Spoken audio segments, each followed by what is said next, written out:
Welcome to another TikTok product review na kung saan ito naman yung nakuha natin, yung mga burger something. Hindi ko alam kasi hindi ko maintindihan yung sa packaging nila kung ano nakalagay. Meron lang dito Super Wings. Sino ba itong mga characters na to?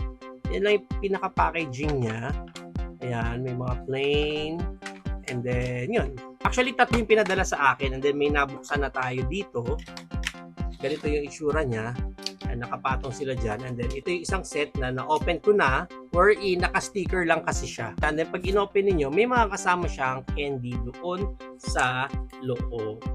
Actually, mga candy niya mabango Amoy niyo, amoy. Mabango yung candy niya, to be honest. Amoy candy talaga siya. Smells like sugar.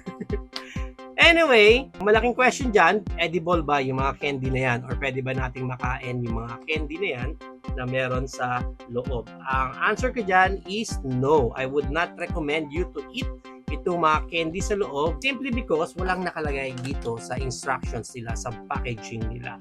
Or kung meron man, hindi natin alam since hindi ako, personally hindi ako marunong magbasa ng mga characters na ganito. So, I don't know kung meron dyan nakalagay that it's safe, it's not safe.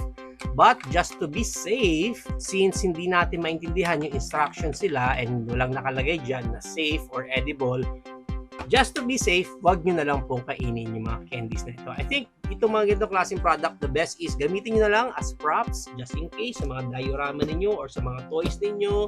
But then again, as long as wala kayong nakikita or nababasang clear instructions sa mga packaging ng mga ganitong klaseng toys, do not eat. For your own safety, wag nyo na lang pong kainin yung mga candies. Mabango naman siya. Gawin na lang pababango ng room ninyo or ng car ninyo. Pero mabango siya. Just in case if you want to buy itong ganitong klaseng product natin, punta lang po kayo sa TikTok and hanapin nyo po yung profile ni Pinoy Toy Review. Doon nyo po makita yung yellow basket natin na kung saan pwede nyo ma-purchase yung mga set ng burgers natin dito.